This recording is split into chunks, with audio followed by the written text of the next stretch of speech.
You are now listening to the Insight Fantasy Sports Podcast.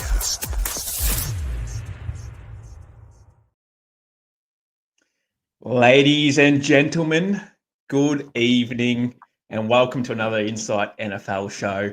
I'm your host tonight, the Mav. Very rare I'm in this seat, and you can tell I'm already a bit frazzled out of my place. But here we are. Mullen's on holidays. Well on to him. He's probably earned it the way he's been going the last few weeks. But we're in the house. DFAB's team reveal. DFAB, welcome back. How are you, man? Thank you, mate. I'm tired, mate. Footy finals took it out of me. But no, I'm good, bro. Glad to be back. We are, 72 hours away from football. So I am chomping at the bit. I'm very bloody keen for football, mate. I'm glad to be back in the hot seat. Glad I'm not hosting though. That you can take that job any day, dude. Oh man, That's all yeah. No, I'm keen as man. Footy literally starts in. I shouldn't call it footy. It's not footy. It's NFL. But it literally Friday is the day. It's a day that we always sort of look forward to. It's been a long journey to get to this day, but I'm just keen to see some balls throwing around and big time, and some tutties left, right, and center. There's nothing better than seeing a player on your team get a touchdown, and then but that feeling of your team getting a touchdown is just awesome. Fantasy or your own personal team, always a good feeling. Couldn't agree more. All right, man. Let's get into the nuts and bolts. Obviously, tonight we're going to be going through your team reveal. So I'm pretty excited to see. I've actually seen a little snippet of your team prior to the show. I haven't really looked much into it, but I'm excited to go through it. It's different to what a build would usually look like. So I'm keen just to see your thoughts and your mindset behind how it's been built, which is really nice. But first of all, man, let's go through the news because we're only, 72 hours out. It's pretty important news. It is. So, first things first, Matt Stafford expected to play week 1. Love to see that, man. Love to see that, especially having Puka in a dynasty league and Devontae in another league. Like, these guys need Matt Stafford playing. Do you think that Matt Stafford will be hampered at all coming into week 1, or do you reckon it'll just be fine? Nah, he's one of the toughest QBs there is in the league. Even in his older LA state, he's still a grinder. He'll be fine, and I'm thrilled because it means Devontae Adams' season is still well and truly still going. I was really worried about DA with all the uncertainty about whether or not Matt Stafford would play week 1. And I know we talked about it on previous pods. But especially with Secko being an LA Rams guy, he was really, really worried about the outlook, especially for the receiving room at LA. But yeah, if he's a green light for week 1, every Ram that's going to catch balls out of that receiving room is a green light for me. I'm very, very happy to hear it. Yeah, me too, mate. I'm glad to see he's up and about.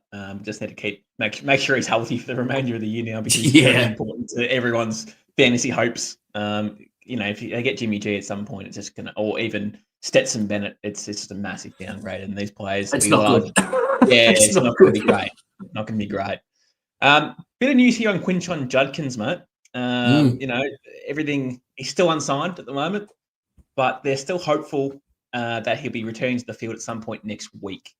This week, sorry, it was actually this week was the ruling. So, positive news. I mean, Judkins has been a mixed bag in fantasy drafts so far, hasn't he? He's been going. I've seen him as high as the 5th, 6th round, and then as low as the 9th and the 10th. I've never seen a fantasy player so up and down, just due to the unknown, I suppose. But Jerome Ford for me is still a must start or must own, should I say, in fantasy football at the moment in this uncertain time with Judkins. And Dylan Sampson, they've come out and said he's going to be a change of pace running back too. So looks like it's wheels up for Jerome Ford. How are you seeing this backfield, man? Yeah, kind of gross at the moment, if I'm honest. It's one of those backfields where keep an eye on Quinshon Judkins. Don't take him off your board because I think he's by far the most talented back in that room. Like if he had signed his contract from the get-go, there was none of this stuff. He'd be getting picked around that same spot as a Marion Hampton, like just behind him. He's probably that third back off the board. So, and if someone was to choose him over Marion Hampton, like I kind of get it because there was no question marks as to who the number one guy was. There wasn't someone you could kind of point to. So to guys that have picked him up in the 6th or the 7th, I get the bet. I understand it. It's probably a little bit too rich for my taste, but I get it. At least for week 1, knowing that we're about to go into it, Jerome Ford is a must start. Check your waivers if he's there. He needs to be on your bench because we can only work off the information we're given right now. And the information we're given right now is that he's the starter, and there's a lot of question marks around it. So he's like a solid flex play week 1. I'm happy to start him in my flex week 1 going in, especially against Cincy. They're a really porous defense. But yeah, it's one to keep an eye on. It's going to be pretty gross. You kind of just have to close your eyes and click the start button and see how it goes for the whole year. But yeah, for week 1, comfortable starting Jerome Ford.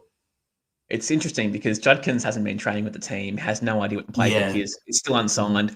This I know they're hopeful that he's going to be back this week, but this is going to take at least 4, 5, 6 weeks at least to get him involved in the team. It's not just like a plug and play sort of act. Correct. So I think Jerome Ford, he could have rest of season value if this continues on as well. So it's one to watch and monitor because again, I'm one of those guys that would grab Jerome Ford. Mate, this is in a little local league. I do own Jerome Ford in our local league. I'm hoping that the first couple of weeks he starts playing all right, and I'm shipping him off straight away and just going, this guy's a starter. Try and get some value out of him where I can, because after a month it might go. After 5 weeks it might go, or it might be standalone value for the rest of the season. But I'm shipping him off as soon as I can because the value is there. You got him right there. Yeah, 100% agreed. Big time. Jalen Warren, mate, signed a 2-year contract. Interesting. It wasn't much. I think it was only $7 million guaranteed, with $12 million guaranteed or something like that. So it's not like it's a hell of a lot of money, but they wanted to keep him in. Have you got any concerns at all for Caleb Johnson at all for I suppose short term, sure, but long term, have you got any concerns? Not long term. If we're talking long term, like over the next couple of years, no. I think they could operate as a nice little kind of hustle and flow style backfield, similar to Montgomery and Gibbs. That seems to be the way these modern running back rooms are going towards. You got someone that can crash and bang through the tackles and someone that's that, pass catching dynamic gadget guy out of the backfield. The worry I have with them locking down for 2 years, it kind of falls in line with best case scenario for Aaron Rodgers. Yeah. So if everything goes really, really well for A-Rod, he might stay a second year if they push the playoffs. And that contract matching what they're hoping best case scenario is for A-Rod means that I think he'll be out there a lot more than we expect. I think he's a sneaky value in drafts. You can kind of get him still quite late. Correct me if I'm wrong. I think he might be double-digit rounds at the moment. I could be way wrong. I know he went double digits in something around there. Yeah, it's towards. It's definitely not in starter range, and you can get him, and he can have some real value. I think because Aaron Rodgers, we know he loves a dump off pass to the running back. Oh, yeah. Now that his mobility is starting to disappear, so I think there's some big upside, and it does worry me with Caleb Johnson. It makes me think that his emergence probably moves closer towards the back end of the year as opposed to after a month or two in the league this year. So. Yeah, it makes me a little bit more iffy about his prospects.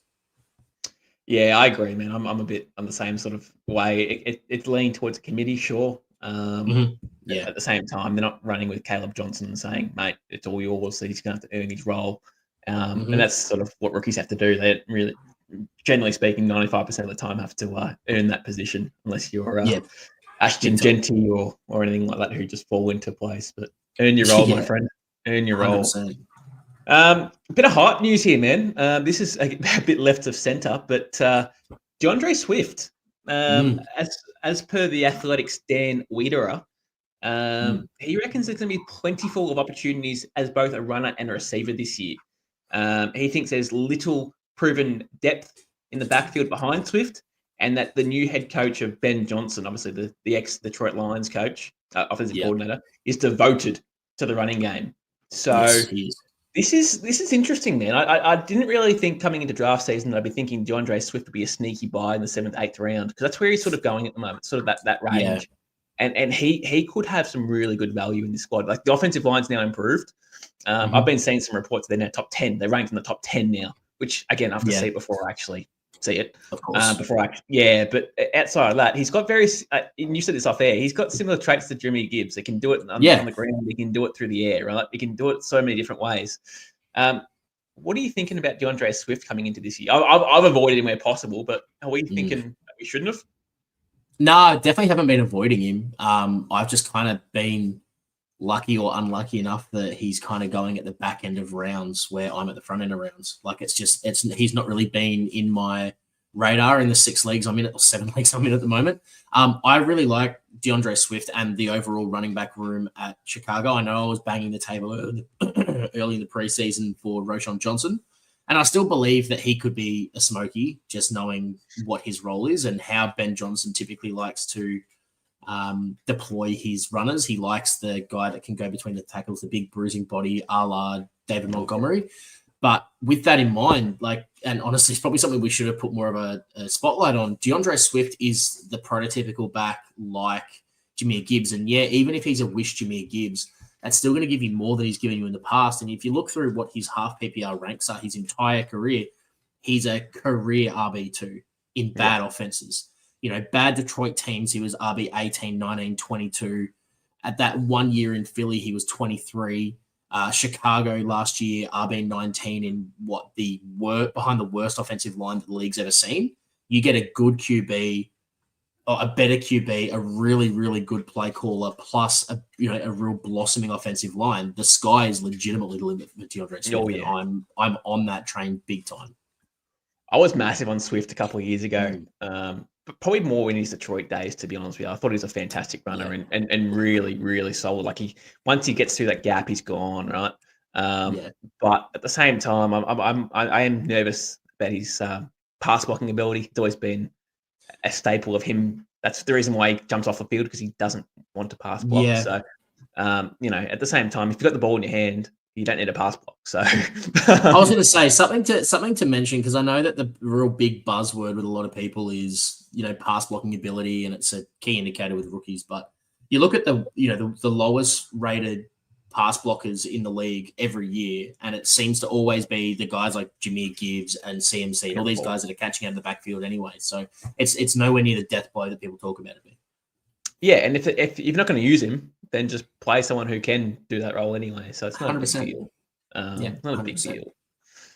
And the last bit of news, man, we'll go through this one pretty quickly, but this is for super coaches and I suppose for drafters out there. But AJ Brown is a full go in practice. There was a bit of concern, obviously, through the whole of preseason that he had this injury, and they weren't sure if he was going to play or not. But he's come out and said he's 100% playing this on Friday. He's coming out, so that's good news. He's in my SuperCoach team. I think I'm expecting a big output from him in week 1 against the Cowboys. So it's good to hear that AJ Brown is pretty much a full go and will play on Friday. So that's good news. Yeah, and we saw the same thing with Devon Achane. A bunch of discussions about him being all good. I think there always is a little bit of gamesmanship at the start of preseason and going through, especially this year when we've got one less preseason game. I think that teams have been a little bit more delicate with their approach with getting guys through to make sure, especially these playoff teams, to make sure that these guys that they've got coined as their biggest piece can get through a whole year. So I'm not worried about AJ Brown. He'll be fine. All right, mate. Are you ready? Yeah, mate. Let's get. Do we want to get to this question in the comments before we get stuck in? Yeah, sure. So the question here is, I'm not going to say the name because we're a family show. But how big are you on Dak Prescott this season? And is 18 mil good value? What do you think, Mav? I like it. I like it. $18 million. If you want like a sort of a cheaper option at QB, I don't mind it. I love the fact that the Cowboys, for fantasy anyway, have got no defense at all. Obviously, Micah Parsons is out of the house now, but it was shit with or without Micah anyway, so it's irrelevant, right? So he's going to get money. He's going to generate money in SuperCoach. He's going to get you, $5-6 million. He loves the stat pad. If he's healthy, he's a top 5 fantasy option in football because he loves playing from behind and the stat padding, as I said before. So, if you want a good segue to a QB, to Josh Allen or Lamar Jackson or something like that, he could be that. But also at the same point, he could be a QB2 in your flex position and 100%. Be there for the remainder of the year because he'll have some big games. 100%. Yeah. What do you think? Yeah, no, I'm the same. I think, and I'll allude to this a little bit later.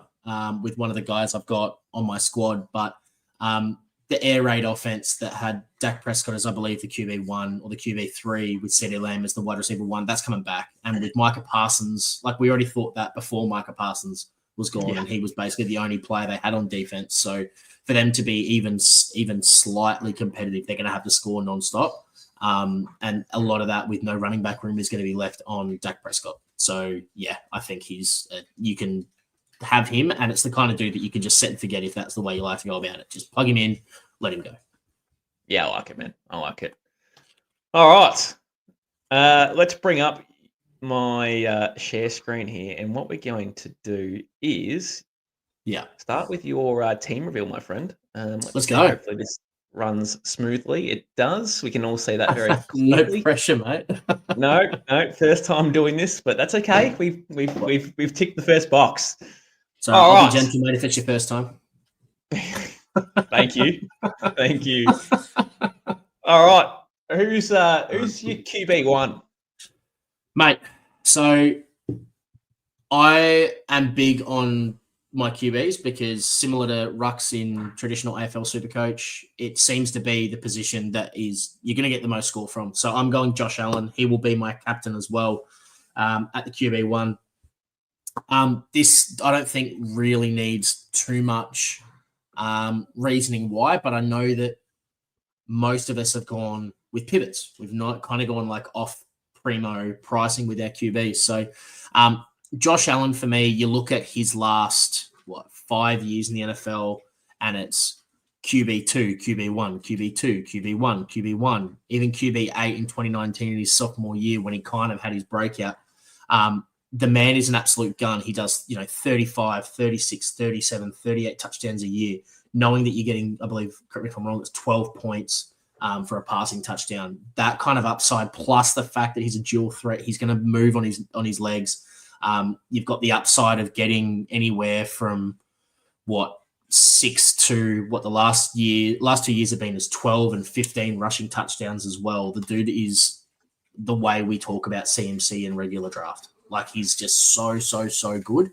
And for me, he was the easiest 101 for me in my squad. So Josh Allen. And they've actually got a sneaky nice schedule to start the year. And touching on that, that's something that I've really I should have mentioned this at the start. That's something I've really focused on with my team. I've taken the first month into account. It's a really big motivator to a lot of the decisions that I've made, because I don't want to leave too much money in the kitty here. My priority is to still leave a little bit there for the just in case, but use the guys here and these favorable schedules to make as much money as I can and slowly make pivots throughout the year as their schedules gets tougher, all that kind of stuff.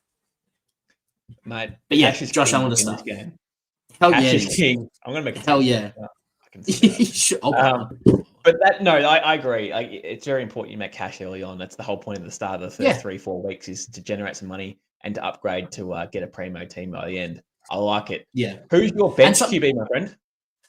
Yeah, sorry, something very quickly to consider with Josh Allen as well. So his first 4 weeks, obviously we know that it's, first 3 weeks, first 3 games played, and then it's cash change. His first 3 games are against Baltimore. We know they're going to have to score to keep up. Then at New York, so it's a bit of a rivalry game. They're going to want to put him to the sword. Then you've got at Miami, at New Orleans. Both of those, the latter two being 2 of the worst defenses in the NFL. They're both predicted to be bottom 10. He's got a cakewalk to start the year. So he's someone I'm starting with a lot of confidence. Bench. To be fair, man, I'm just going to cut you off here. Sorry, real quickly. Yeah, go. I don't think it matters who he plays. He's going to dominate. Anyway, correct. Bench, I'm not going to spend much time on this at all because I'm pretty sure this is a pretty consistent one with everyone. JJ McCarthy is my starter. He's a plug-and-play, easy bench guy for the QB room. In the first 3 weeks, again, I will say he has one of the best possible runs for QBs in the NFL. He's got at Chicago. He's got the Sunday night game versus Atlanta and Cincy. So 3 teams that are predicted to be bottom 12 defenses in the NFL coming into this year. So it's a really soft start for him to kind of start his NFL career. So I think that's a really easy one to make some money. And what's his break even? Like 6. Like he'll make that on his first game, and that'll be enough to get him through. Exactly. So that's easy. And plus, at the same time, he's cheaper than Cam Ward too. So you do save $1 million there in itself. I know it's not a lot of money in the grand scheme of things, but you do save money. Correct. And I think there's something to be said about him just being through the NFL system for a year as well. He's not a brand new NFL QB. With the QB whisperer as the head coach. Yeah, exactly. Exactly right. There's a lot to like about JJ McCarthy. With Justin Jefferson, with Jordan Addison, with TJ Hawkinson. So it's not like he's going into a team that has no weapons like Drake May did last year, for example. He's got weapons ready to go. So, look, McCarthy should be 100% owned. If that means it's in your flex or if it's in your bench, he should be 100% owned because he's going to make money for you. Agree. Running backs. Let's running go back one. Start with number one. RB1. Who's your RB1? Easy. Christian McCaffrey, baby. I just referenced him when I talked about Josh Allen. This dude, when he is on, is as cheat code as you get at a position. The way this man plays, especially with the way the 49ers are health-wise at the moment, I think he's poised for a bounce back, which I think Kyle Shanahan used that exact verbiage earlier on in the week. Again, look at his past history in the NFL, and it reads like Josh Allen's. He's had, there's been 3 years interrupted by injury, but outside that, 1, 2, 1, 3, 11 in his rookie year in the NFL when he was still at Carolina. The dude is an absolute jet, and he's just as impactful in the receiving game as he is in the rushing game. Pair that with the fact that they've got an elite schedule. So again, 3 of their first 4 against bottom 10 defenses. Yes, they've got what plays out to be a tougher game against Seattle, especially with all the issues to the receivers around them. But after that game, they've then got New Orleans, Arizona, and Jacksonville. Right, 3 again, super porous defenses. Christian McCaffrey's going to be able to attack, whether it be between the tackles, bouncing the outside, little dump offs from Brock Purdy. They've got the easiest schedule in the NFL, so you can plug and play him and just leave it for the whole year with CMC until touchwood he gets hurt. I love it, and it's as easy as starting Josh Allen for me. And keep in mind as well, they've got no real healthy other options in the running back room, in the wide receiver room. So they've got a lot of potential here for CMC. It doesn't matter who, if he, when he plays, he gets the ball right. But you know what I mean. They're going to rely on him a bit more now, especially early on in the year, just to get him through the first 4 weeks of the season before they start getting some troops back. I will ask you a question at the end of the show. I was going to ask it now, but there's no point asking you now when your team hasn't been revealed. Who's your RB2?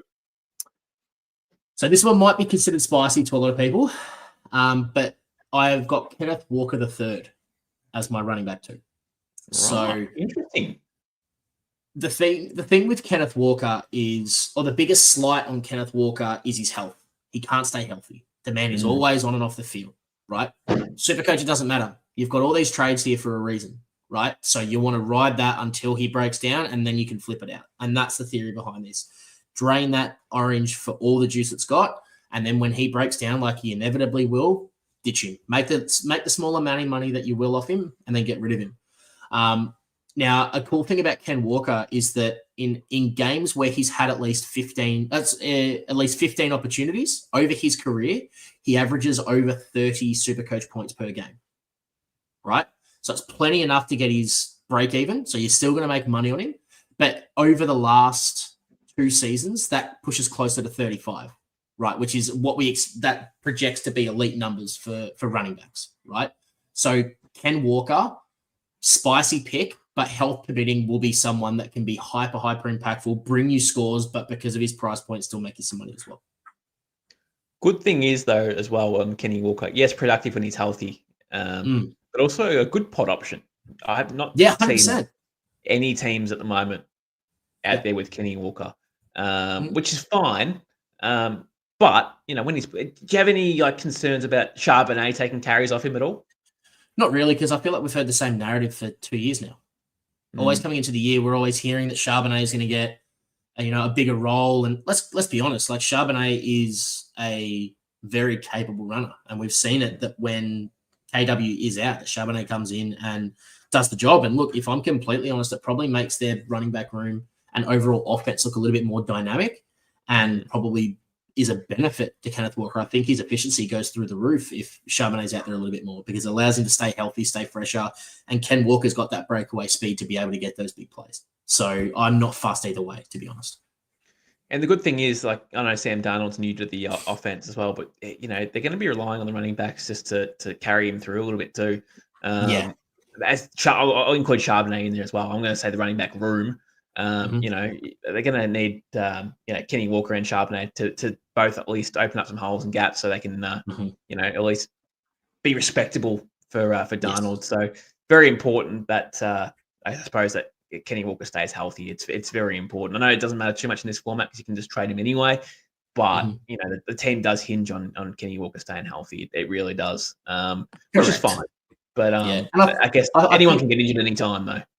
Yeah, exactly. I think something that's really underrated with Ken, and we don't really get, and there's not enough discussion about it, is that he's actually really capable as a receiver out of the backfield too. Yeah, like he's not just a between the tackles guy. He's not just an explosive runner, but the dude's got a decent set of hands on him as well. So I really like a third of his yards last year came from receptions. So he's someone that you can have comfortably. No, I don't disagree. Who's your RB3? Chase Brown from the Cincinnati Bengals. Yes. So he's kind of the new hotness on the block. I believe the hype. Huge upside. He averaged over 36 SuperCoach points per game when he took over the RB1 last year. For me, it's an opportunity versus cost for this. At 16 mil, it feels like a discount for the kind of production that we hope to expect from Cincy, especially knowing they're going to have to score because their defense is so trash. But again, kind of a nice run to start the year. They're at Cleveland, then Jacksonville. Tough games against Minnie and Denver, but again, both those teams, they're going to have to score. And the way Chase Brown plays, I think whether he's positive or negative game script, he's going to get the ball. So that feels like there's a really high floor, but a sky-high ceiling as we saw last year. It's crazy that Chase Brown is now the bell cow back for the Bengals. Yeah, I know. There's no one else that's going to take carries off him. They got Taj Brooks, the rookie, but let's be honest, he's not taking carries off him. Correct. Chase Brown at 16.6 mil, it's a bargain at that price. I feel as though he's very similar to a Jahmyr Gibbs build, to be honest with you. I can see I can see similarities. He cost you 7 or 6.5 mil difference in cost from Gibbs to Chase Brown. Offenses, you'd probably imagine to be quite similar. Probably Bengals would be better, you'd think, going into the year. Obviously, the defenses are questionable, but Bengals offense should be better than the Lions. So then, Chase Brown has no competition at all at his spot, and he's just going to see so much work. And so much. And 16.6 mil, man, he's going to make you at least 4, 5, 6 mil easy. He could be a top running back in the league by the end of the fantasy season. It could happen. And he's only 23, so he's got a lot of room for improvement there as well too. So it's 100%.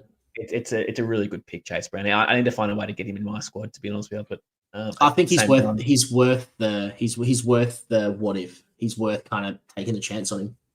Yeah, but at the same time, I mean, you want to also try and keep your squads a little bit different to everyone else. So exactly. You try and risk it a little bit where you can. But Chase Brown seems like that one guy that everyone should have because he's got that ability to really sort of be. He could be the RB1 in the. I seriously would not be surprised. It's a hot take, but I wouldn't be surprised.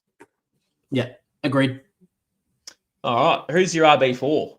Well, just to be a contrarian on that, you like having points of difference. My next is Ashton Genty. I mean, he's the one guy that he's probably in more squads than Art. So Ashton Genty, it's really easy. Sorry, just cut you off. That's now increased 61%. It's gone from about 40 to about 61. People are starting to listen. It should be as they should. as they should. He's the volume that we expect from Ashton Genty. He's got touchdown upside. We know he can score. One of the biggest key indicators for rookies coming in is, their touchdown rate sky high. So we expect the entire offense to be built around Ashton Genty. His cheapest chips at that rookie price. And at three of the first 5 weeks for the Raiders are plus opponents on D. So they're going against bottom 15 or bottom 16 defenses. So again, another positive for him. Yeah, and we're just gifted to the fact that, a top 10 rookie in the draft, I think it was, what was he, picked 6 or 7, whatever it was. Something like that, yeah. That we're gifted that he's going to be obviously going to have a massive workload, but also at rookie price. So he's a plug and play at the position, and he's going to dominate still at that price. So you generate money, score well. It's just a win-win. I still don't understand how he's 61% owned. I seriously don't. It should be 100%. Even if he's on your bench, I don't care if he's on your bench. You just have to own him. Yep, agreed. Agreed. He's one guy you have to own. All right, give me your 2 bench running backs. We'll go through them one by one, but give me your 2 bench running backs. First one's Trey Henderson. Again, I won't waste much time because I know we've all spoken about Trey Henderson, but for the guys that are in the stream at the moment that haven't quite heard or haven't been focusing on fantasy before now, Travion Henderson's probably the most hyped rookie after preseason coming in. The man has got multiple hyper explosive plays. I believe the Pats are going to lean on the run, knowing what Drake May looks like on his feet, knowing that you could say their receiving room in the nicest possible way needs work. So you've got an old Stephon Diggs who's basically on one leg. You've got Kyle Williams they're starting to get some groundswell around him. Excuse me. But there's not really much else. So I'm not like they're going to lean on the run. Ramondre's still got some standalone value, but Travion Henderson is going to be the guy. That's the explosive person in that backfield. They've again got a really, really nice schedule to start the year. Again, I've talked about this. They've got the Raiders, Miami, and Carolina in the first month. So it's a nice, easy way for the man to start his career. And he's got pass catching upside. So at rookie pricing, I'm taking that every day of the week. Agreed. Yeah. Me too. Second is Bill, Ja'Cory Krosky-Merritt. Yeah, so for me, that's more so a bet on the volume. So the expectation is that he's probably the more likely starter between the tackles from what I believe. I know that Eckler is getting a lot of chat. I think he's past it personally. So JCM is the guy that I'm backing to give a crack. And this is why, as I said, I like this. I've just got one of my trades set aside. So if it shows that JCM is worth nothing, I'll let him sit there and hopefully he gets out, scores a touchdown, gets his break even. If he doesn't, see you later before he loses money. That's fine. It's 3.7 mil. I ain't worried about it. But if he does get some games, again, at that rookie pricing, it's immediate cash potential. They've also got the Giants, the Raiders, and the Falcons in the first 4 weeks. So they've got a really, really nice start to the year as well. So it's one of those coin flips where if it works out, great. You're going to get a jump on everyone else because you've got a point of difference. You're going to make some money right off the start, and you can ditch him straight away if you want, or just let it sit there. But yeah, I don't mind the bet on that just in case. I might be drinking too much of the Kool-Aid, but I don't mind the what if. Yeah, it's one of those ones where majority of owners at the moment are rolling with Marion Hampton in that spot. Yeah. So you're hoping the fact that Corey is the running back week 1, and yeah, like it's a risk at this point still to knowing that, but we know Hampton is going to be it. So you look, I know you understand that you're trying to be different. You're trying to get a pod as such, which I rate. I rate that highly, but yeah. God, that's a risk. It is, and look, there's every chance that I change back to a Marion Hampton. It for me, it's kind of they're in similar. They're in different but very similar situations, and I just see Jack has mentioned it in the comments here. Najee's going to play week 1. So for me, knowing that they brought Najee in and they paid him, yeah, he's got an eye injury, but he's still been doing conditioning stuff. His body's healthy, and you expect Harbaugh, the way he's gone about in the past, he seems to respect tenure. He seems to respect guys that have been in the league a long time. So there is a world where Marion Hampton gets minimal to no touches over the first month, and he has to work his way in as you got to earn your stripes book. Like, there's a world where that happens. I don't see that happening at Washington as much. But again, it's a coin flip. I'll probably change it again 5 or 6 times between now and yeah, that's the problem. Like, it'll change, and there's every chance it's a Marion Hampton because I love a Marion Hampton. I've been reaching on him everywhere, but yeah, there's a chance. Just want to go back here. We got Benny and Jack Parsons here in the chat. Yes, you two look at the Bengals O-line. Yeah, Bengals O-line is atrocious. Look like Chase Brown, but their run game will be abysmal because of it. Keep in mind, man, Chase Brown ended up as the RB10 last year, right? He finished as the RB10. He didn't start playing snaps or meaningful snaps until week 6, I think it was. I understand he had a big game in weeks 4 and 5 last year. But he, like, for the first 3 weeks of the season, he was pretty much irrelevant. Wasn't getting any carries or anything like that. So if you give him a full workload in those first 3-4 weeks, that score of less than 10 is going to just absolutely just skyrocket, and he'll be a top 5 running back. So I understand the O-line's crap. Yep, you're spot on. That doesn't necessarily mean that the running back is gonna be crap, though. It's not a direct correlation. I understand that the O-line needs to be solid and create some holes for running backs to get through. But at the same time, there's a lot more to being a good running back in fantasy football than just the O-line being crap. He could receive 8 dump offs in a game and still get points. He could have 15 plus carries and break out for one of those 15 carries, 70, 80 yards. There's a lot. They could also have a 1-yard touchdown on the goal line. There's so much that happens in a game of football, and you can't just base it off being the O-line being atrocious. Chase Brown is legitimate. He's got some serious upside, and I'm not too concerned about the O-line being crap because running backs have done it before under shit O-lines. It happens. Yeah, 100%. Couldn't agree more. For me, there's nothing to add. With Brown's skill set, I'm not fast in there. O-line was shithouse last year too. They were bottom 5 in the NFL by most metrics. So I'm not fast. And Benny's rolling with A-Chain at a similar price, but again, A-Chain's got that injury risk at the moment too, and also has an injury risk every year.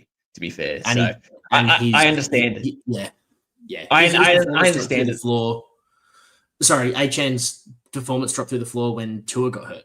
And Tua is a sneeze away from getting another concussion. So you can look at it so many different ways, man. You really 100%. Can. But this is the beautiful thing about fantasy football. Hell yeah! I love the debates. You could, Benny, if you were here right now, mate, I could talk about this all fucking night long. So I'd love to go to war with you, mate. Anyway, let's go to your wide receivers. Yes. Who's your wide receiver? First one is Justin Jefferson. So slight pivot from most people going hard on Jamar Chase. I'm going in with JJ to start. So JJ has been a top 5 wide receiver in 4 of his 5 seasons in the NFL. The only one he missed was due to injury. He only played 10 games. They've got 2 bottom 10 defensive units in the first 3 weeks. So we expect them to get off to a hot start. And the games that aren't is Cincinnati in week 3, where they're going to have to score to try to keep up. So that bodes well for his chances. But the key here is that if we like JJ McCarthy, you have to like Justin Jefferson. The man is going to have to perform well for JJ McCarthy to do well. It's kind of a universal thought that JJ McCarthy is going to perform and be an effective QB essentially from day one, or at least early on in the year. But yeah, I love Justin Jefferson. I still believe in terms of talent, he is the most talented wide receiver in the NFL. And I want Justin Jefferson everywhere. Yeah, nice. Keep in mind, there's no Jordan Addison for the first 3 weeks as well. So that means even more targets for Justin Jefferson and Hockenson, I suppose. Right. But Justin Jefferson especially should see plenty of work. Just as a side note here, Godwin being 2% owned makes me sick. I'm just going to vomit everywhere. I know. At the moment, seeing that. Who's your wide receiver 2? Nico Collins from the Houston Texans. So, again, I know that a lot of us like Nico Collins at the moment. Main reason being 43 targets in the first 4 weeks last year. Man was averaging just under 11, barely under 11 targets a game. In games over 70 snaps, he had less than 8 targets only once last year. He's going to be a volume monster. That will continue.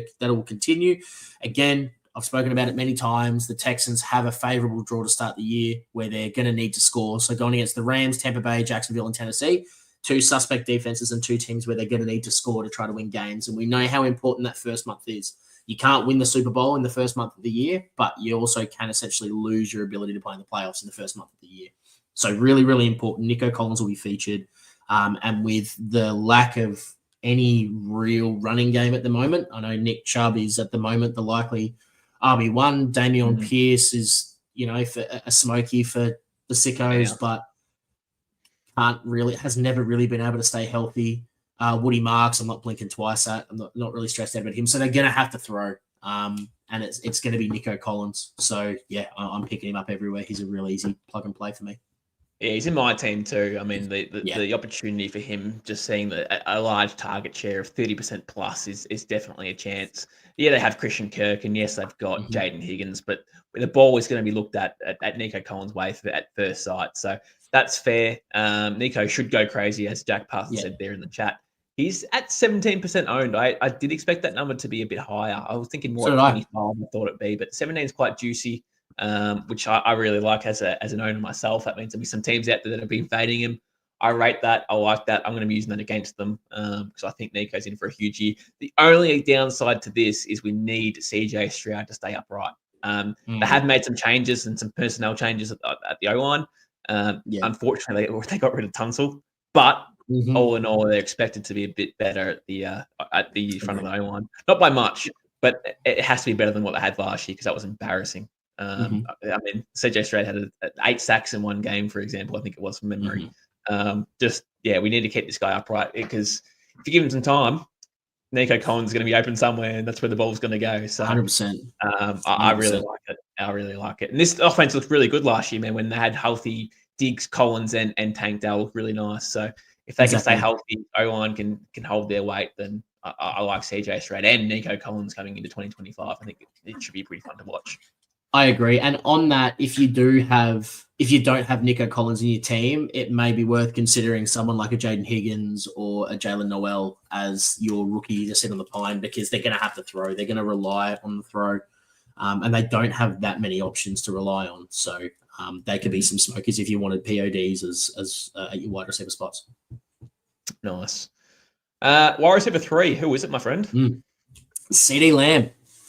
He's also my vice captain. So I love CeeDee Lamb. Again, we kind of talked about Dak before with the big C-man in the comments talking about Dak Prescott. CeeDee Lamb, I want a part of that offense. And CeeDee Lamb's upside is just like astronomical. CeeDee Lamb, at 16 mil, like if he was the number one wide receiver in terms of price, I'd still be having him in my team.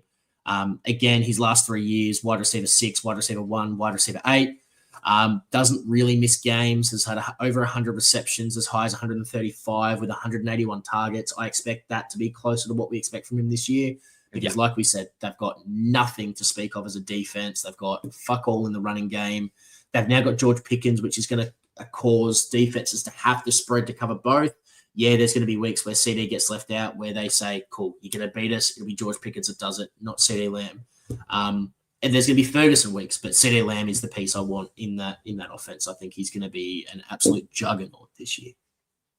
35% owned as well. So there's guys out there that do believe in that. I still think that number should be a lot higher. It still seems so low, doesn't it? Yeah, so CeeDee Lamb, $16.6 million. If we go back to the starting screen here with the guys, he's not even he's number 12 at the moment. He really should be sitting where Godwin's sitting price-wise. That price should also read $21 million. And then you see a larger variance in terms of ownership there to CeeDee Lamb. It'd be a genuine debate then. Do we fade CeeDee or do we keep him? So that'd be always a good debate. So fair enough. He's in my squad too, mate. If you don't have him, please get him in. He's too cheap to pass up on. Wide receiver 4. Drake London.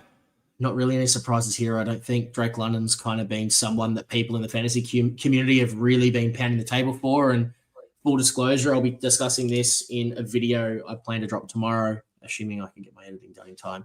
I think there's an outside shot for Drake London to win the Triple Crown this year. It's a massive outside shot. I think it's paying like $42 or something to one at the moment. But Drake London, he was last year's wide receiver 5 in half PPR.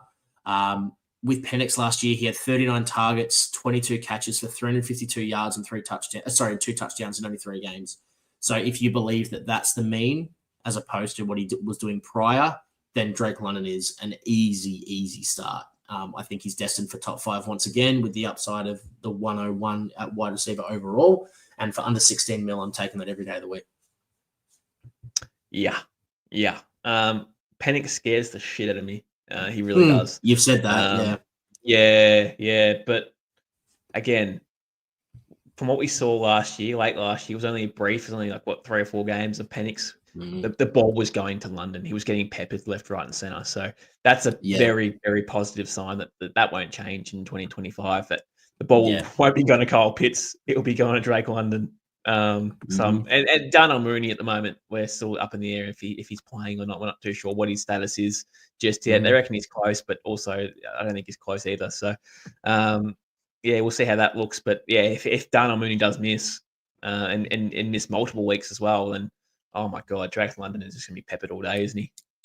Yeah, I understand why people are a little bit worried about Penix, but for me, it's as simple as if you believe in Bijan Robinson, if you believe in Drake London, if you believe there's a world where Kyle Pitts is relevant, then they have to get the ball from somewhere. It's got to come from Penix. And if you believe in all those guys, Penix should be an easy start. If you had him in your flex, I'd be completely understandable. I really like the Falcons this year. They've got a relatively nice schedule. They've got so much talent on their offensive side. Yeah, defense needs some work, but they're going to have to score, which is why for fantasy we love these guys. Perfect. Yeah. So I'm a big fan of Drake, and full disclosure, I'm very likely going to be trying to get Bijan in the squad after 5 to 6 weeks as well. Oh yeah. Who's your wide receiver 5? This one's a bit spicy from memory. I can't remember who it is. Yeah, I knew you'd like this one. It is Pity City, Michael Pittman Jr.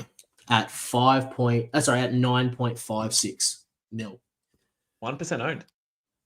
Yeah, this is a big point of difference guy. So this is, I can't believe I'm saying this out loud, a bet on Daniel Jones. It is. So for me, the second they announced that Daniel Jones was the starter, I actively tried to trade for Michael Pittman in my home league, and I brought him into my SuperCoach immediately. And the reason is, look at what his stats, look at what Daniel Jones did as recent as last year with Malik Neighbors. Unproven rookie, someone that they had no chemistry with, right? All they could do was create chemistry in a preseason. And Malik Neighbors was a top 5 fantasy option through the first 10 weeks, which is how long Daniel Jones played in the role last year. Didn't play past week 10. Look at Malik Neighbors. He had 7 targets, 18 targets, 12 targets, 13 targets, 8 targets, 13 targets, 11 targets, 10 targets. This man hyper targets his number 1 wide receiver. Even in the 2 games where Malik Neighbors missed, Wan'Dale Robinson's targets were in double digits as well. Daniel Jones is a first-read QB, and if he's getting the ball under center, you know that the first-read targets are going to go to Michael Pittman. So if you're looking for someone that can make you money and has that upside of being someone that can be a solid contributor and want a point of difference, you want that POD, Michael Pittman's your guy. It's someone that's gone real under the radar, someone that no people are not even considering, because you look at that 9 mil mark, it's mostly bottom feeders, guys that are, wide receiver 3s, wide receiver 4s on their squad. Buy the dip on his lack of performance last year and start Michael Pittman. Crazy. I mean, remember last year we were thinking that Pittman would be a safe option. We were thinking like this guy does top 20s and stuff like that. He's a top 20 player in his position. He's a safe option. He's 6'4". He's built like a brick house and like a red zone threat. Like he does it. He's sort of done everything. And then God, Anthony Richardson just killed his value. And now he's just he now screams value because Richardson's not starting and Danny Dimes is in the house. And again, he's not a good QB by any stretch, but he's a gunslinger. He's not really afraid to throw the ball wherever it needs to go. At $9.5 million, he look. This is albeit the fact that he does bounce back. But he will generate money if he does bounce back. He's going to give you another $6 million if he does. If it's Michael Pittman from 2 years ago, absolutely. There's a direct quote going in there from Danny Dimes. He doesn't understand why Pittman wasn't getting peppered last year. He didn't understand. He goes, "Well, this guy's good. Well, get him the ball." So that's always a positive thing for fantasy football that he wants Michael Pittman involved. Josh Downs at the moment is nursing a hammy injury. I think he's 50-50 for week 1. So if he misses any time, then Pittman again will just go berserk. 100%. So I like it. I really, really like the fact that Pittman and look, he's 1% owned, man. No one owns him. So look, mid prices sort of scare the shit out of me in this format. So you're relying on him to really sort of bounce back, but I like it. Yeah, it's definitely ballsy. Yeah, it's as wild as this bloody pug in the background barking nonstop. My apologies for all that noise. It's a big smoky pick, but I feel like it's a good parallel. You'll notice in a lot of my analysis, I like to draw trends and information from what we've already seen, and we know that Michael Pittman has done it before. He's been a top 15 wide receiver twice. He looks in terms of the way he plays and he physically, he's very, very similar to Malik Neighbors. Josh Downs is very, very similar to Wan'Dale Robinson. I expect that the reason they brought in Daniel Jones is because they figured that he's used to seeing those kind of looks, right? So behind that offensive line, he's going to have a lot more time to let plays develop, which is going to benefit Michael Pittman because Daniel Jones, despite what people say, he can actually throw a football. He's actually got some decent upside on his feet as well. I actually quite like Daniel Jones this year, just quietly. But yeah, Michael Pittman, I really like his upside. And again, the beautiful part about SuperCoach is that if he's shit, get rid of him. Yeah, simple as that. I love the fact that he's 1% owned. That's juicy. Yeah, that's juicy. Give us your wide receiver 6 to round out your starters. Yes, and I just looked at the time. I'm probably spending too much time, so I'll start blitzing through these guys. I don't want to keep you all night. Ted McMillan is my wide receiver 6. I know it's someone that we've spoken about quite a lot. He is the unquestioned wide receiver 1 at the Carolina Panthers. I am a huge believer in Bryce Young. He was a top 6 QB from the time he regained the starting job last year. Really, really high upside. I quite enjoy watching Bryce Young. I think he looked like what he was supposed to be coming out of the draft. Ted McMillan is an absolute jet, and they're scheduled to start Jacksonville, Arizona, Atlanta, New England, Miami. They got a nice schedule to start. So Ted McMillan's going to get a lot of the footy. I like it. And your 2 bench wide receivers? Emeka Egbuka, spoken about many, many times. I'm not gonna bug you. I think by the end of the year, he's going to be the wide receiver 1 at Tampa Bay. I think Mike Evans is done. I think 2% owned Chris Godwin won't challenge Emeka Egbuka. He's a first-round rookie. He'll be fine. The second one, though, is someone that I believe is being drastically overlooked because of his DPP, and I overlooked him for a long time. It's Travis Hunter. The man is a top tier wide receiver, and if he was only a wide receiver and only played on one side of the ball, we'd be talking about him the same way we talk about Ted McMillan. He's someone that would have second, third round draft capital. I want a piece of that. I want that on my squad, and at 4.7 mil, I need to have him there. So for me, it's an easy sit him there. He's got superstar potential. Let's just see how it goes. I love that.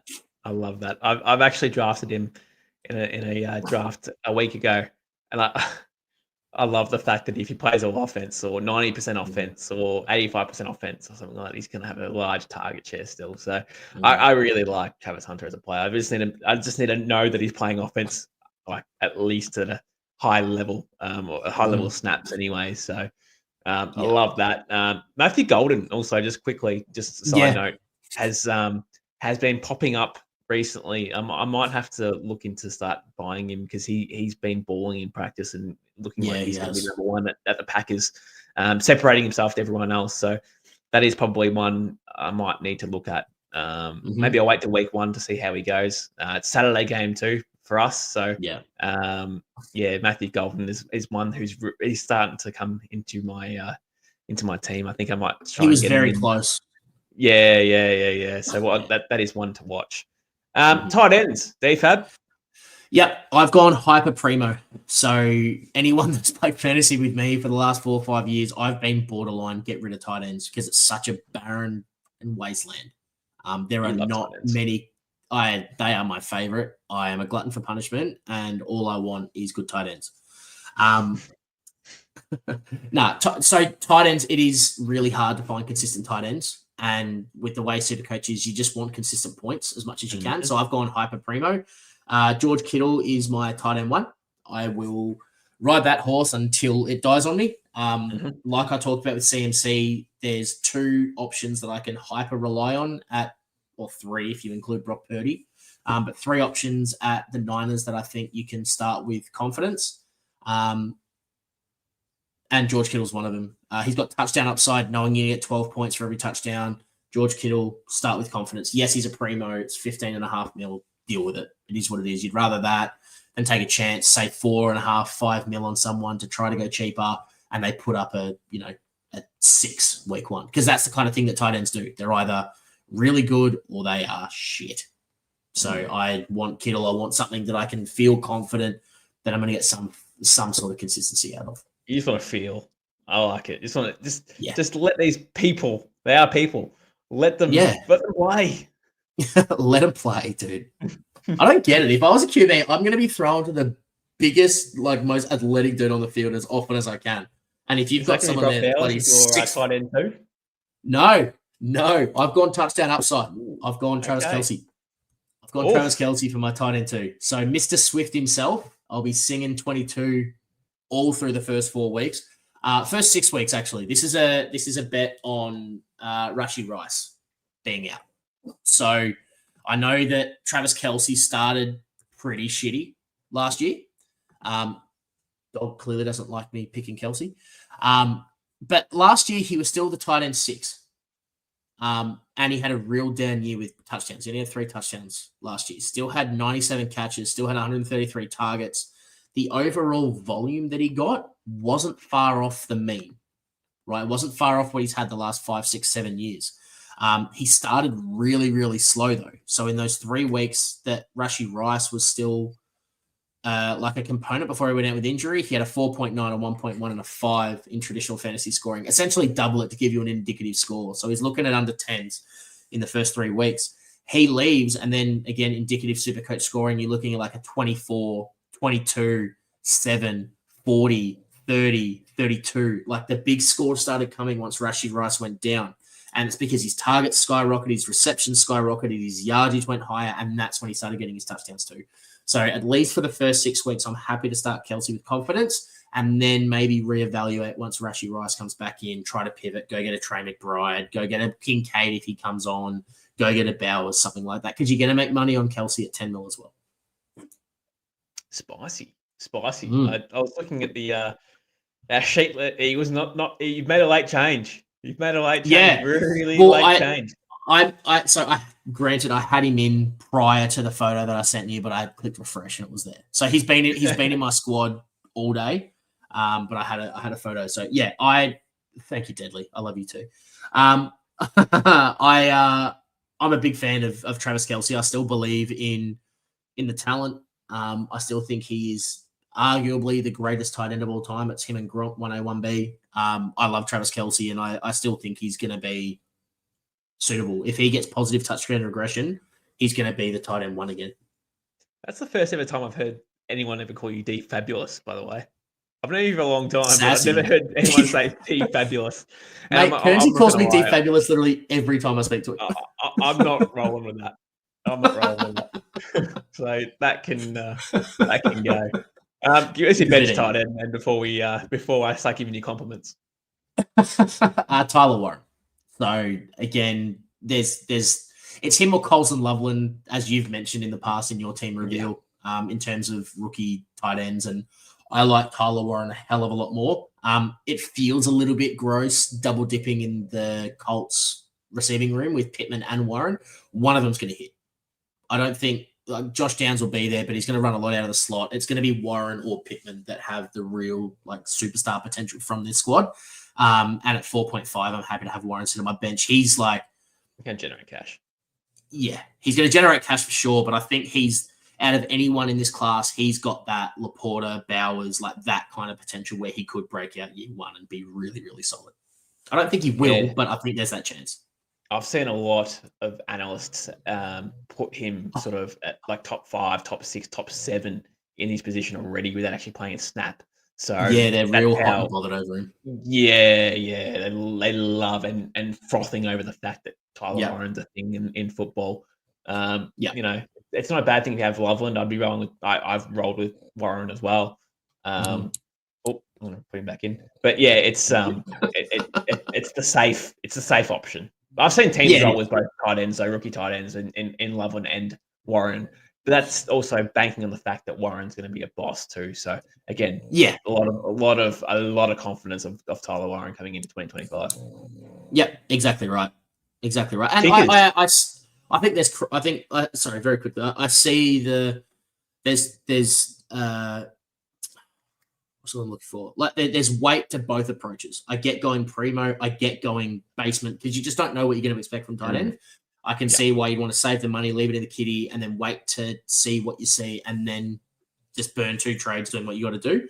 For me, I'm just going to go the fantasy approach, and there's a reason why those guys they would typically go in the first 3 rounds of most drafts, maybe 4 rounds, and everyone else waits to double digits. I'm going to back those guys in. Kicker. Are these guys people kickers? They're not people. Barely count. They're a floating leg. Will Lutz. Will Lutz is my kicker. So strength of schedule, again, I've harped on it the entire video so far, is a very big component of what I chase. Will Lutz has proven that he's a very capable kicker. He's very accurate. What I like most, I'm just bringing up my schedule here. So Denver have a really, really good start to the year in terms of their schedule. So they're looking at Tennessee, Indiana, Chargers, and Cincy. It's not till week 5 that they play Philly. So they're going to have a chance. He's got a really safe floor with a bunch of extra points coming through. But the way they're going to operate, I think there's still that opportunity for, because the way Sean Payton goes, he's quite a safe coach. He's going to take the points where he can. You're going to get a bunch of, 6 points for a 30-yard gimme field goal and stuff like that. If they get into the red zone and they can't seem to score, he's still going to kick points. So he might not win you a week. He probably will win you a week on his own, to be honest, because we all know QBs have off days. And as much as I love Bo Nix and as much as I love my Broncos, everyone has off days. And especially with as many moving parts as we've had, you've got Evan Ingram coming into the squad. You've got J.K. Dobbins coming into the squad. You've got R.J. Harvey coming into the squad. You've got these question marks at wide receiver 2. Is it going to be Troy Franklin? Is it going to be Pat Bryant? There's all these different question marks. So I think especially early on with that favorable schedule, they're going to rely on Will Lutz. If they get the opportunity to put points on the board, they're going to do it because they're now, the Broncos are shaping up towards a deep playoff push. And the way you do that is by winning games early. If you've got that floor of anywhere from 9 to 12 points a week coming out of your kicker, you're laughing. And that seems to be a consistent component of Super Bowl teams throughout the last decade. Their kicker normally scores a lot of points. So if you believe in the Denver overall offense, go him. And then bench, again, I think would be pretty consistent. I'd be very interested to find out the ownership percentage here, but Tyler Loop at the Baltimore Ravens. Ridiculous. It's what's it, 40%? Yeah, 46%. He's realistically, is he the only rookie that's going to get starting or expected to get starting kicking from week 1? Probably. So that's an easy pick. You just get him purely on that. But he looks like he's relatively talented, and we know that the opportunity's there, being such a such a potent and really well balanced team at the Ravens. Again, similar. They like to just collect the points where they can. They trust the process. So Tyler Luke's going to get lots of opportunity as well. Yeah, Will Lutz is interesting. I mean, they got the Titans week 1, and Matt, just quietly, another 1% owned player. So I love seeing that shit. I love seeing that shit. But again, the Titans defense is not too bad, right? So Yeah, it's not. In week 1, they could actually have a lot of like field goal potential. He could have 3 field goals in week 1. So that's great. I mean, yeah, sure, it evens out a little bit with defense getting a bit weaker as the weeks go on a little bit. But week 1 Titans could be a big week for him. It definitely could. And just to very quickly touch on Jack Parsons' question in the chat, thoughts on a kicker that plays home games in domes? I did think about it for about 6 seconds. Weather doesn't really impact shit all at the first half of the year. Towards the back end of the year, when it hits winter, the snow starts coming in and the weather gets a lot bit cooked. Yeah, I'm probably making a pivot and I'm going to try to get to someone that's got a good home run on the way home, or they've got a lot of dome games. But early on in the year, when the weather's still quite nice, I just want to get guys that I think are going to score. Because as I said 20 minutes ago, you're not going to win a Super Bowl in the first 2 months of the year, but you can't win it that early on, but you can definitely lose it. So these guys are going to want to put points on the board. They just want to score. They want to be firing really, really early. And the best way to be firing early and take the pressure off their QBs and take the pressure off their offense is just to put points on the board. It takes pressure off their defense too. So, I'm not worried about weather to start the year, but it will be something that we'll talk about as the year goes on. And once the season starts to change, the weather starts to drop, it gets windier, it gets colder. That's when we're going to have those discussions. And relax, man. It doesn't snow in Denver. Yeah, it does. Fucking lot. Defense. Yeah, spicy one. I'm keen to see this one. I have this for week 1. I'm going the Arizona Cardinals, and there are 2 letters that are N-O. The reason N-O. No, I'm not saying no, don't pick them. New Orleans. Yeah. I want, whether it be fantasy or SuperCoach, any team that is playing New Orleans, I want the Cards. I want that defense. And week 1 is going to be the Cards. If you really wanted to grit your teeth and get through it, I guess you could hold them for the first 2 weeks and hope that Carolina starts slow. But realistically, that's a bet against Spencer Rattler or Tyler Shuck or some bloke they pull off the street on the way into the game. I think they're going to be shithouse, and all Saints are off my board. So Arizona Cardinals to start in my squad for week 1. My backup, though, is the Pittsburgh Steelers, and they feel really, really safe for the first 5 weeks of the year, or the first 4 weeks. They've got the week 5 bye. So I'm going to have to use one of my trades in that first month. It'll be the Cards go out, I bring someone else in, especially since they play Tennessee in week 5, the Cards. So I'm not rolling with that. But Pittsburgh play the Jets, Seattle, New England, and Minnesota in those first 4 weeks. The Jets I don't particularly love this year. I don't think they're going to be very good. I'm probably taking their under in win totals, so that bodes well for that first matchup. Again, doesn't matter because I'm starting the Cards anyway, so I'm not really fussed about New York to start the year. But Seattle, New England, and Minnesota in those next 3 weeks are all predicted to be top 10 defenses this year. So if you've got Pittsburgh themselves are also predicted to be a top 10 defense this year. And we know that if you've got top 10 defense versus top 10 defense, you're slamming the under. You're expecting there to be less scoring, more turnovers. That's the kind of thing you want. I fucking hate defenses and special teams in fantasy. But if you have to have them, that's what I'm chasing. I want a top 10 defense that's got a hard schedule. And then, again, speaking more about weather and more about domes, that's probably more where I'm considering weather. I want teams that are, especially towards the back end of the year, playing in disgusting conditions. I want guys in the NFC or the AFC North. I'm trying to get teams as high up as possible, like the Vikings, Kansas, all these kind of teams that probably play more like rough weather games, open air, just disgust. Yeah, the Bears. If they're only their defense didn't fucking suck, but you know what I mean. Like that's what I'm chasing the back end of the year for defense and special teams because it's a team approach and it's more game script dependent as opposed to individuals that can off one little noises. off one swing of their boot, still score. So yeah, Pittsburgh, at least to start the year, I think are a really, really safe bet. And they've got TJ Watt just quietly too. So, mate, he's just a menace in himself. He's going to create. He's a monster. If you play IDP leagues, TJ Watt is just a lock in itself. So, love that. And again, 5% owned for the Steelers. So, another little pod there that no one's really put together for the Steelers. So, good little defense there to have, I reckon, the Steelers. And your flex, your last position of your team, who is it?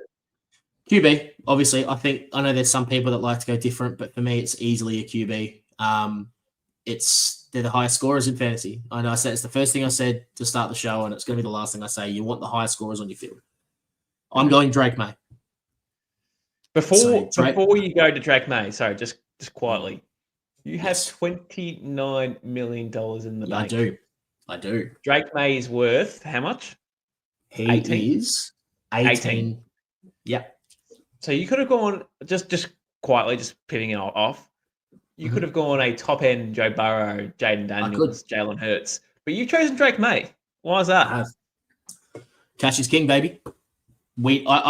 Anyone that's done fantasy for a couple of years knows that you get curveballs in the first couple of weeks. You know things are going to happen, right? So whether it be guys go down with injury, or there's people that explode, or whatever it is, there's always curveballs. You can never predict everything, and that's kind of why, at least you and I, why we love fantasy so much. There's so much chaos, and it's so hard to read and so hard to predict that when these things happen, it really is about how quick can you react.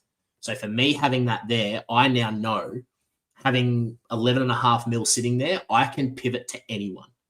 If I wanted to take Drake May out, I could then go and get a primo. If Chase Brown after 2 weeks doesn't look like the guy that we thought, I can drop him, go get myself a Bijan sitting at 20 mil or whatever it is, and then I've still got 6 mil sitting there. So I can do that with 2 or 3 different players. And that's the thought behind it. It's just leaving some money in savings so that if I do need to make a pivot, like I inevitably will, because no one does it perfectly off the start, I can still make those changes and go primo right from the start if I have to. That's the thought behind it. That being said, sorry, you go. You're spot on. I mean, with your $11 million here you got right here in the bank, you can do whatever you like with this, right? Correct. So in fantasy football, notoriously known, and touch wood, this doesn't happen week 1, but it happens every single year. In the first week, 2 weeks, someone goes down with a season-long injury. A freak accident happens. Someone goes out and does a meniscus. They're out for 2 months, 3 months. Broken leg, sprained ankle. Sprained ankle is a very common one for running backs. Out for a high ankle sprain, out for a month. So this could happen to anyone. It could happen to any player. It could happen to Saquon Barkley on Friday, for example. First drive of the game, gone. So although this is a good strategy to have, I actually don't have much money in the bank in my team personally. I think you had like 2.5 mil left, didn't you? I've got about 2.5 mil left. So if any injuries do happen, I'm sort of in the weeds a little bit. I need to sort of work out how I'm going to do my trades. But you've got the ability now to go, all right, Pittman's not it. Okay, cool. I'm going to trade him to, I don't know, Malik Neighbors balls out week 1 for argument's sake. I'm going to trade him to Malik Neighbors. Or, okay, cool. Kenny Walker, Charbonnet, it's a 50-50 split. It's there's a lot of things that can happen in fantasy football. Travis Kelce is not it. Who knows? There's a lot of things that can happen in fantasy football, and you've got the money in the bank to go in there and make a correction trade straight away. Correct. And the thought I had was, let's look at like a Michael Pittman, right? I've only got 10 mil strapped up in Michael Pittman. Let's say he does nothing and it is a Josh Downs as the guy. And instead of me having to go small on price, I want to go get a primo. If I don't have that money in the bank, I need to go, let's say I need to move George Kittle out, bring Tyler Warren in, go get another rookie like a Colson Loveland, try to save myself 10 mil there, and that's how I do it. And I'm burning 2 to 3 trades to get there. I need to use a boost to get there. By having that 11 mil there, I can do a 1-in, 1-out swap. I can save my trades towards the back end of the year. I can be smart. I don't have to make any knee-jerk reactions. I can stay flexible because, like we've just said, shit happens every year. Every single year. It never goes the way you want it to. And somehow it feels like it's always on your team, the guys that are getting hurt. It's no one else that gets hit with the shit end of the stick. It's always you. So it just gives you the flexibility to know you can hedge your bets if you have to.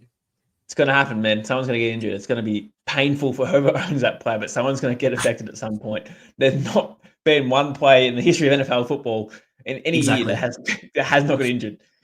Exactly right. It happens every year, and it happens to multiple every single year as well. So it's very important to stay vigilant, stay on your toes when these do happen, because you need to do correction trades. You need to do. It's very important you do it. Again, back onto my team, I haven't got that flexibility yet, but I might try and find a way where I can get money in the bank to, you just never know what happens next. So, exactly right. Cool, man. I'm going to hit clear team. This won't be my team. I don't even get to talk about Drake May. Shit. Awesome, man. Awesome. It's been good putting a team together. Hopefully we can get one more by tomorrow. We'll see how we go. The season kicks off literally in 2 days, 13 hours, 32 minutes, and 20 seconds, and counting. We're going down, down. So I'm super, super keen to really get into Friday, 10:20 a.m. And really get this season going on. I know SuperCoach, NFL fantasy has been the traditional format for what we've seen for the last 10 plus years, but SuperCoach has come to us in the last month or so, which gives us another format and another way to love NFL fantasy, really. Big time. Very quickly before we sign out, because I know we've got some questions in the chat.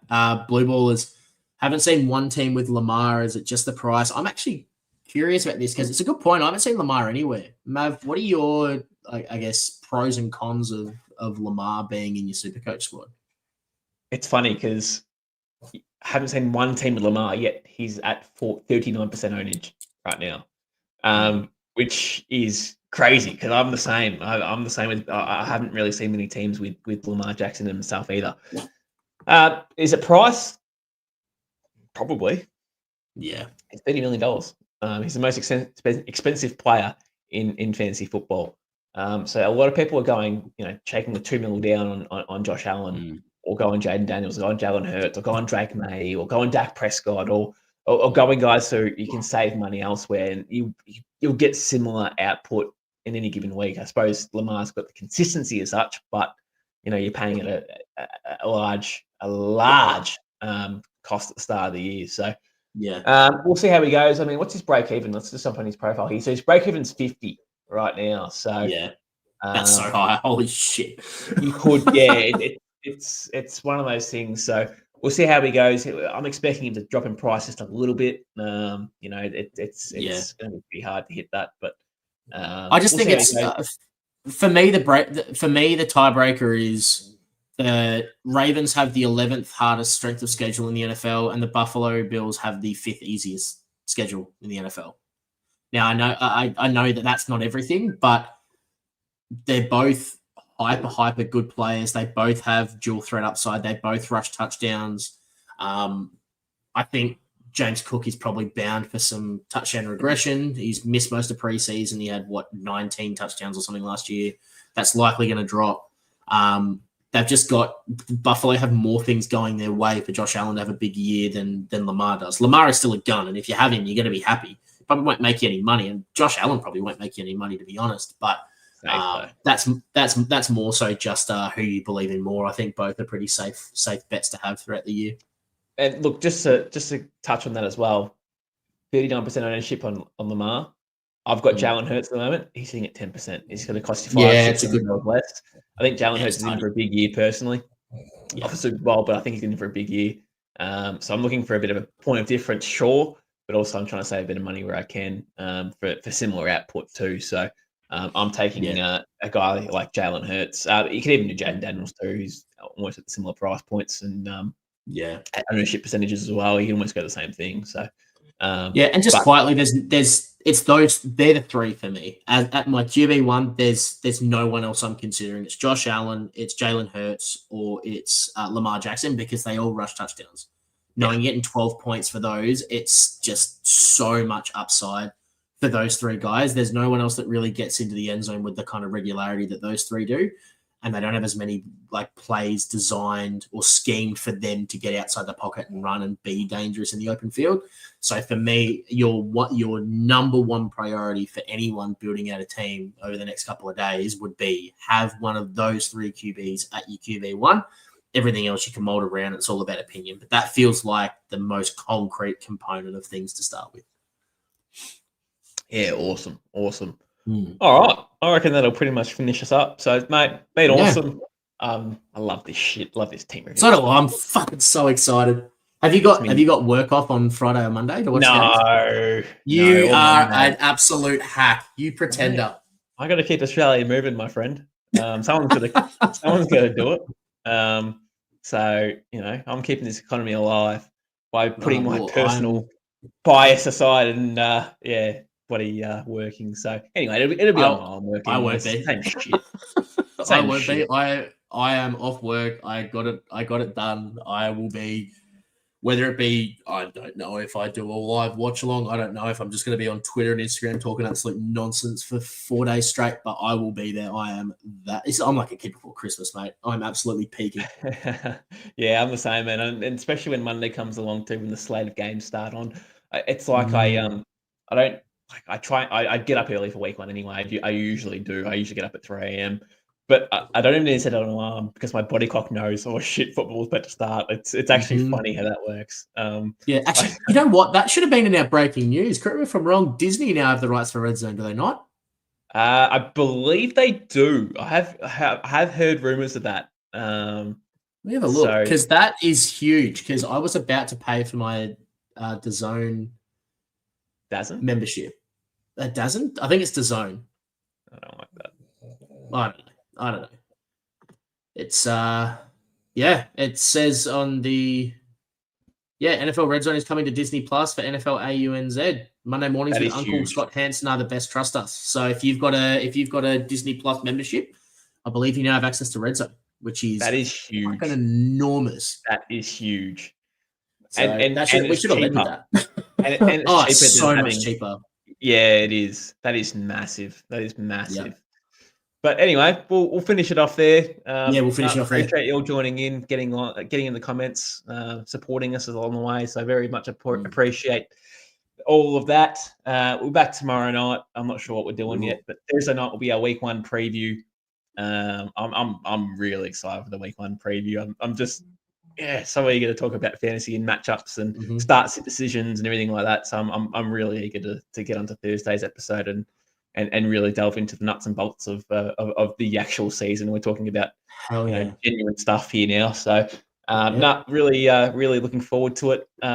Like, subscribe, and comment. Would appreciate it. The AFL guys called a triple banger. I haven't really worked out another term for it yet, but I'll get there. But please give us a triple banger. That'd be awesome. Buy us dinner first. Yeah, and then jump in. But we'll see you tomorrow night, 7:30. We'll go again. See you guys. Cheers. All right, dog.